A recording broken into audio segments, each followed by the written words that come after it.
Antes que nada, agradecerle a dos personas que, bueno, uno no le agradece cuando un familiar te invita a su casa. Digamos, de verdad, usted le agradece mucho a su mamá porque te invitó a su casa. Entonces, en este caso sería para hoy. Más que todo lo que quiero resaltar es, digamos, la labor que han cumplido, entre otras cosas, entre otras personas, dos estudiantes en particular, que ustedes saben bien, serían Leonel y Germán. Repito, hay muchos otros, pero digamos que el esfuerzo que ellos han hecho no es un esfuerzo de 1, 2, 3 meses, sino que la elaboración de este evento fue posible de un largo trabajo que realizó Leonel y Germán y, digamos, la colaboración de otros estudiantes de hace aproximadamente un año.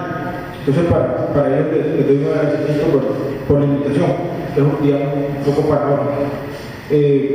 Bueno, yo voy a disertar un poco sobre lo que he denominado el silencio de los constitucionalistas. Es algo que he ido trabajando con tiempo.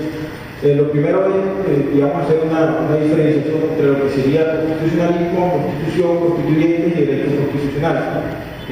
Por constitución uno generalmente tiene un texto. Escrito no, escrito en el caso occidental y en latinoamericano hoy en día, y no escrito pues sería en el tono no. Bueno, derechos fundamentales, tribunales constitucionales, todo eso. Eso es, digamos, grosso modo, sería lo que es constitución. El constituyente sería lo que elabora la constitución.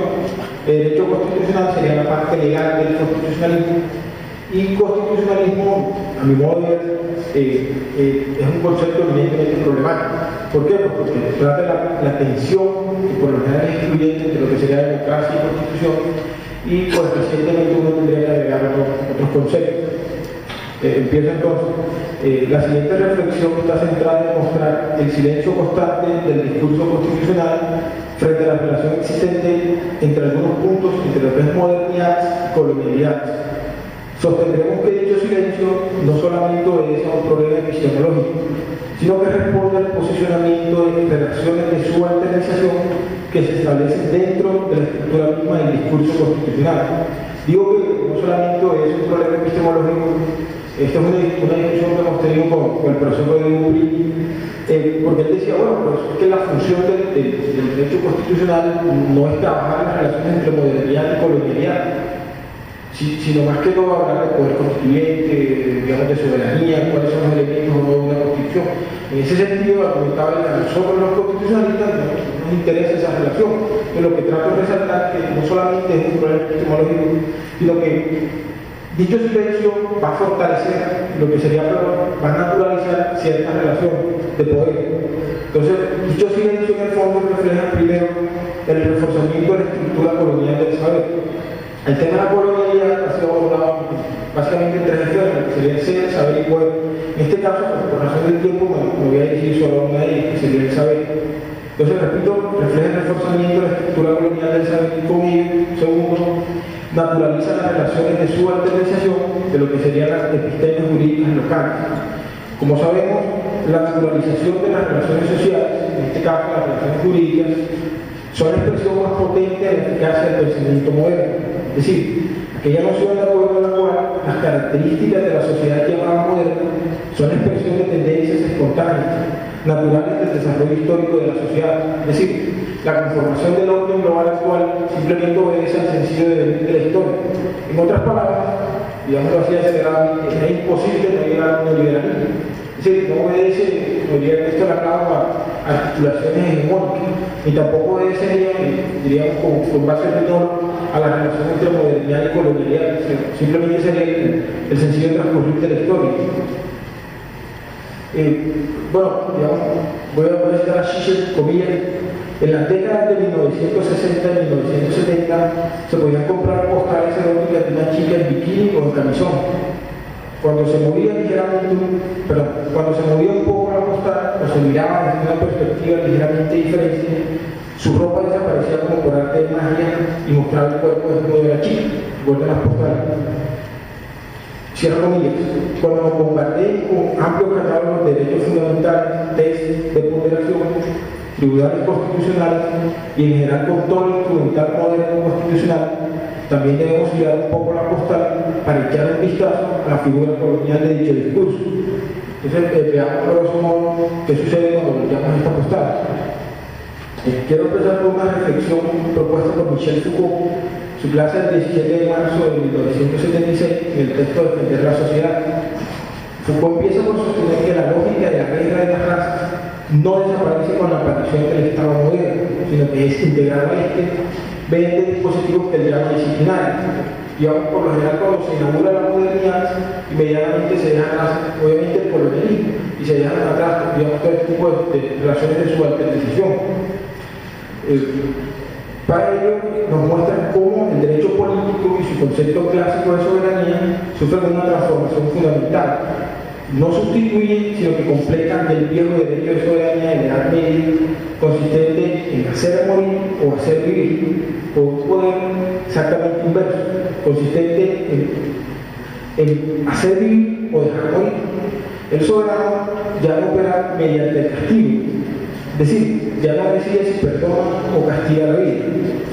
Para hacerles corta una historia larga, Foucault se refiere al nacimiento de una tecnología política de gobierno llamada biopolítica, la cual consiste en hacer vivir aquellos grupos poblacionales que mejor se adapten al perfil de producción necesitado por el Estado capitalista y no solo la opción y dejar morir en cambio aquellos que nos sirvan para fomentar el trabajo productivo, el desarrollo económico y la modernización. Un ejemplo de eso podría ser la famosa, como estaba diciendo, la guerra de la raza. Es decir, no puede existir una conciliación, por ejemplo, entre negros y blancos, no puede existir un contrato social, pero simplemente la resolución de este problema llegaría cuando se elimine una de las dos. Entonces Foucault nos dice que este discurso no desaparece, sino que es apropiado por el Estado bajo otra lógica distinta. En la modernidad, digamos, en las narrativas celebratorias de la modernidad, en donde por lo general, no todos, por lo general se ubica la mayoría de los estudiosos del derecho constitucional, este discurso desaparece con la modernidad. Es decir, una vez se acaba el colonialismo, se acaba todo este tipo de relaciones. Lo que diría autores como Minoro, no es que termina, digamos, se acaba el colonialismo, pero una vez finaliza el colonialismo, lo que queda es la colonialidad. La colonialidad sería, a grosso modo, la legitimación de lo que perdura del colonialismo. Más adelante retomo esto. Desde este momento, las relaciones de salvación encarnadas por la Iglesia en la Edad Media son tomadas por el Estado moderno, en clave biopolítica, mediante el despliegue de todo un arsenal disciplinario que busca controlar y administrar la vida. El desempleo, las hambrunas, las epidemias, la guerra. Les pido entonces ubicarse en el intersticio que queda en medio de la sociedad disciplinaria y algunas manifestaciones de la biopolítica, sería a finales del siglo XVIII y el XIX. Es decir, entre lo que Foucault llama anatomopolítica y la biopolítica. En la sociedad disciplinaria se busca crear una arquitectura de la vigilancia mediante un cierto tipo de instituciones que buscan fijar a los individuos en ciertos espacios cerrados para, ya sea ligarlos a un aparato de producción, sería la fábrica, o un aparato de transmisión del saber, sería la escuela, o un aparato de corrección y de organización, como los hospitales psiquiátricos. De ahí la crítica que Michel Foucault hace de derecho. En síntesis, la función del secuestro, es decir, de este encierro, es explotar el tiempo, de tal modo que el tiempo de los hombres se convierte en tiempo de trabajo. Y la segunda función es que el cuerpo de los hombres se convierta en fuerza de trabajo.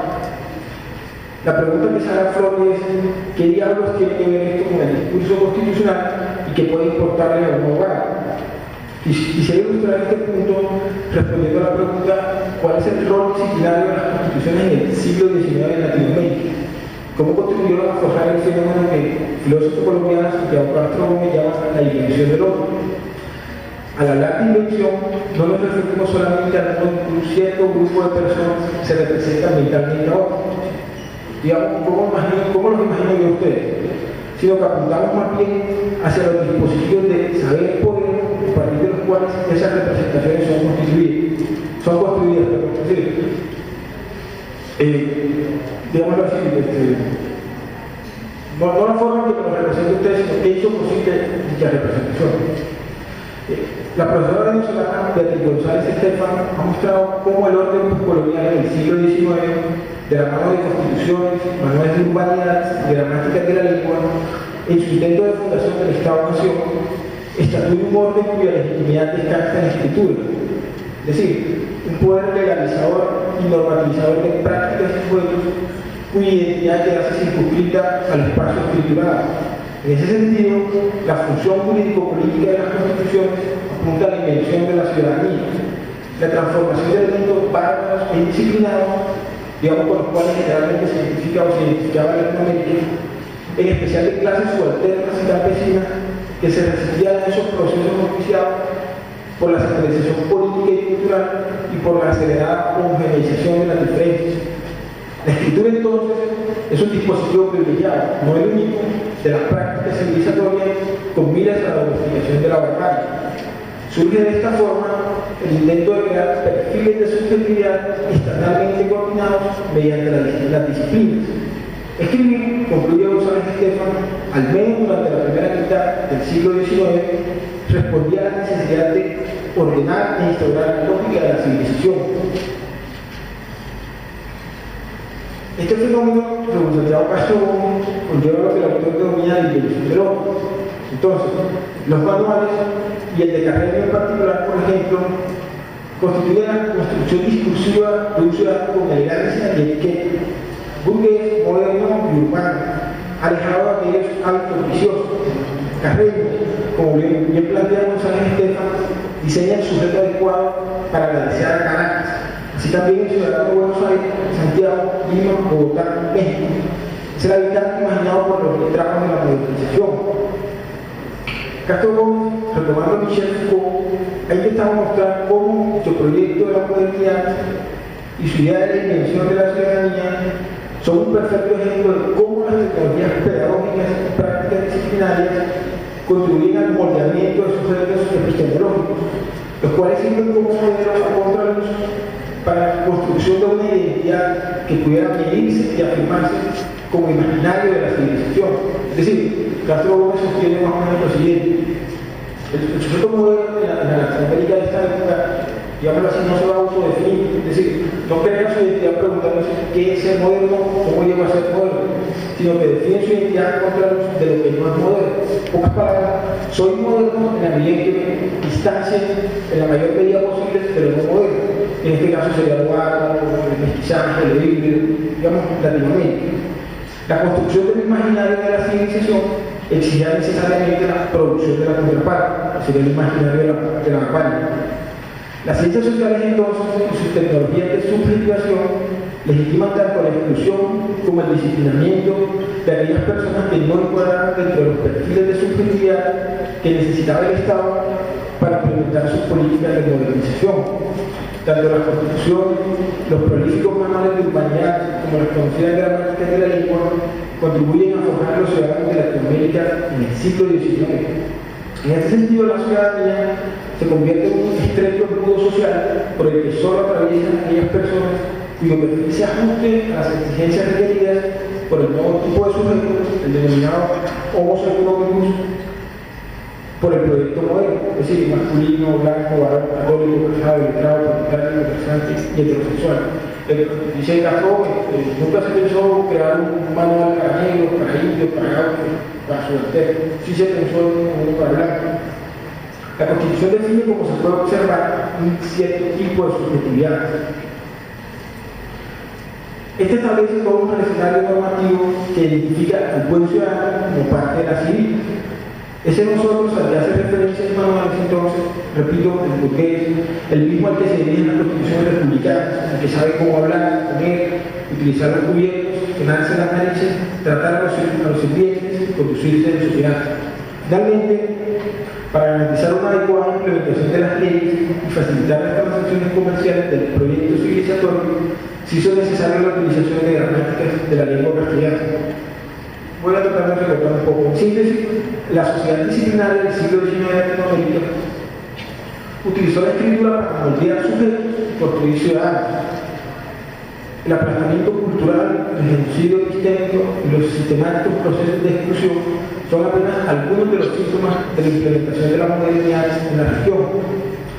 Dentro de todas las subjetividades subalternizadas, tomemos, para ilustrar lo hecho, el caso de los indígenas en el discurso constitucional. Ya un punto fundamental de Foucault, por ejemplo, me parece interesante su lectura, es que el sujeto, digamos, no surge como es la tradición liberal, es decir, el individuo surge en el estado de naturaleza. Existiría un individuo si quiere, pero no está reconocido. El Estado que hace reconocerlo. Para no se lo voy a decir, diría, hay que salir del estado de naturaleza, diría mucho a ciudadano, naces luego de un contrato social. Cuando digo nace me refiero a que quiere ley. Un poco, digamos, toma cierta distancia, toma una fuerte distancia con respecto a eso y va a sostener que el sujeto o el individuo no surge de un contrato social, sino que surge de un conjunto de dispositivos disciplinarios, es decir, de unas tecnologías de gobierno. En ese sentido, podemos estar hablando de una filosofía política como Bastiat, Badiou, Rancière, lo que pasa es que podemos estar hablando, digamos, de una filosofía de las tecnologías políticas, es decir, qué es lo que hace, lo que define la subjetividad. Entonces paso a la segunda parte. Escarbando en la génesis de los estados liberales, podemos observar cómo estos estados, desde sus inicios, empezaron a confeccionar una serie de técnicas constitucionales disciplinarias hegemónicas.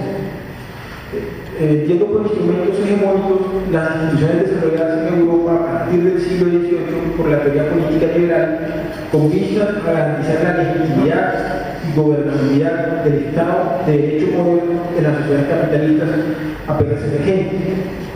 Los estados nacientes impusieron políticas indigenistas, más bien contraindigenistas, las cuales constituyeron la base del constitucionalismo liberal, que fuertemente doblegó a estos pueblos, dejándolos en sus tierras, regulando su subordinación política y su regulación cultural.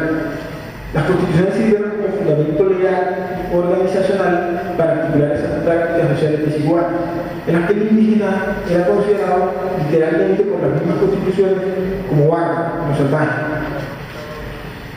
El hecho colonial que Marx caracterizaba como de rapiña colocó originalmente en una posición subalterna a estos colonizados.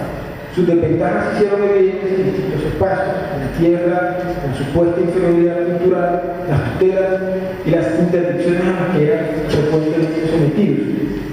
Situaciones que incluso no se oxidaron con las independencias, pues los estados latinoamericanos de aquella época se estructuraron precisamente bajo el modelo de Estado-Nación que encontraba su fuente de legitimación en las emergentes constituciones liberales, que evidentemente prolongaron el proyecto colonial.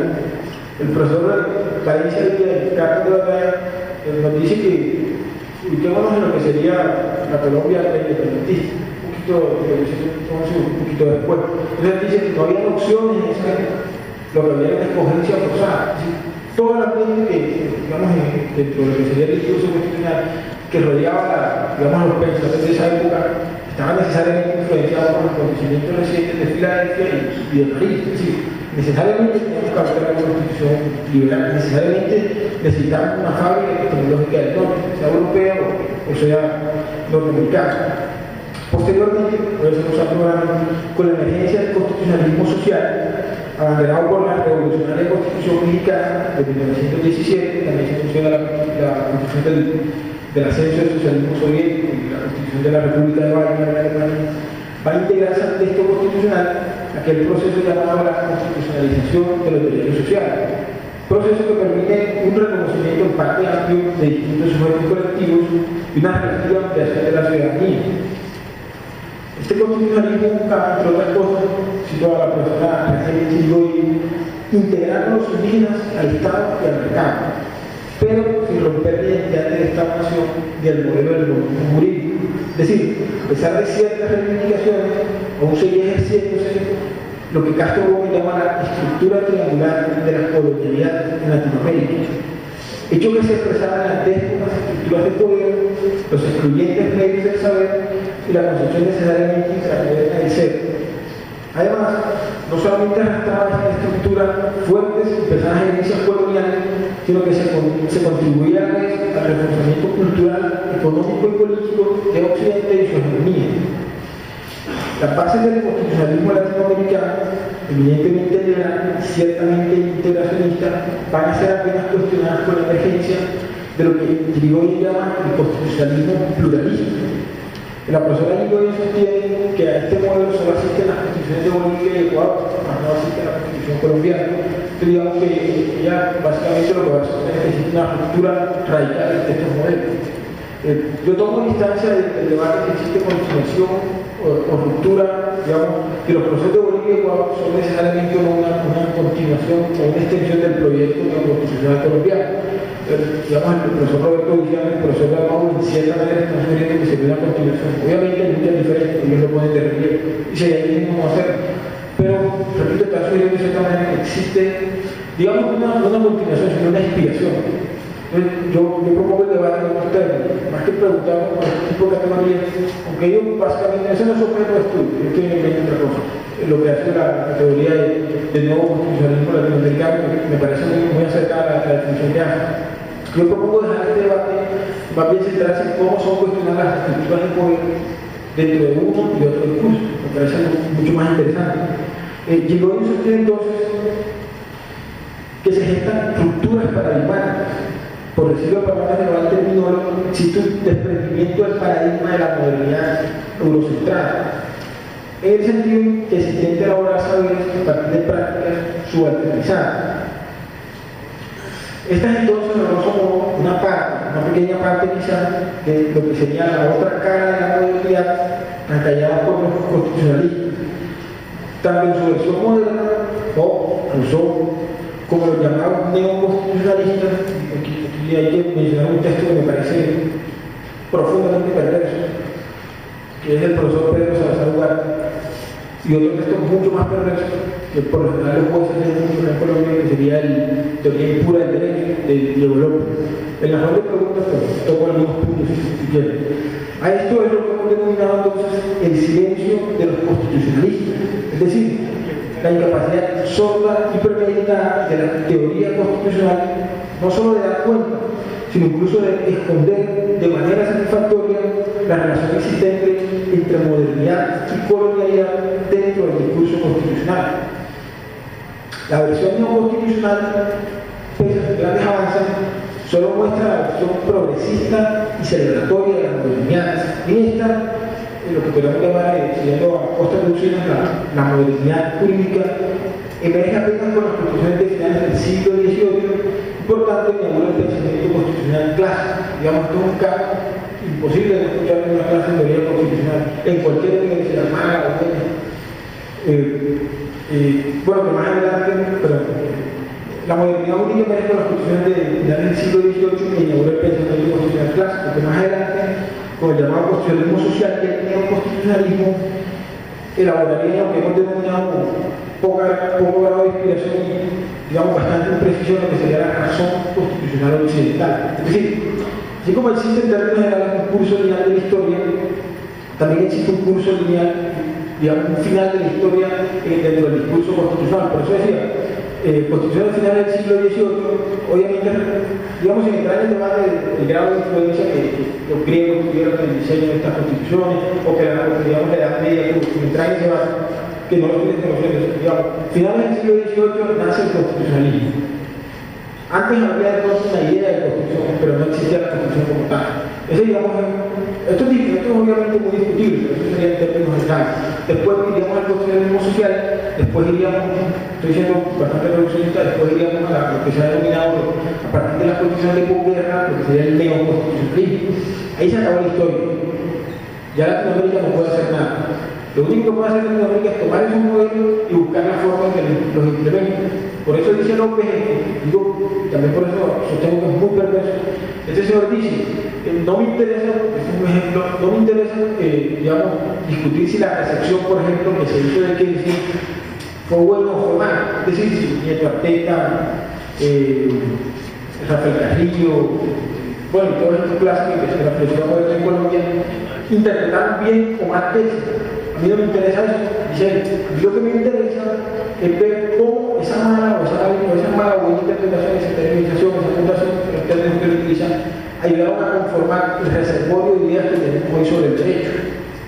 En pocas palabras, cómo jugamos con la colonialidad. Sí, yo lo que dice, la colonialidad es un juguete.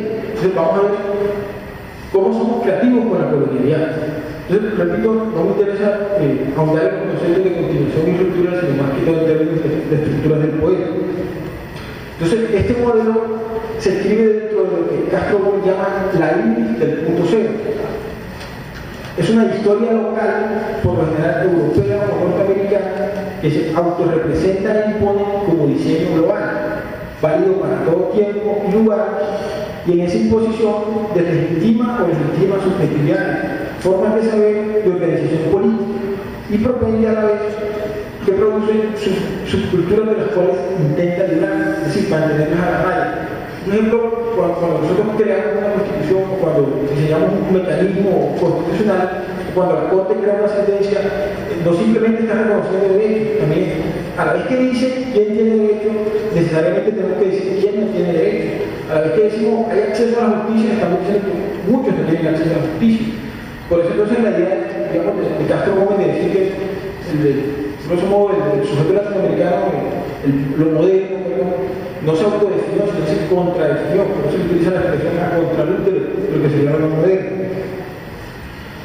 Ya voy a terminar. Esto conlleva inevitablemente a lo que sería el posicionamiento geopolítico del conocimiento, es decir, mirar el neoconstitucionalismo desde una perspectiva situada, es decir, desde una localización geopolítica, lo cual implica reconocer por un lado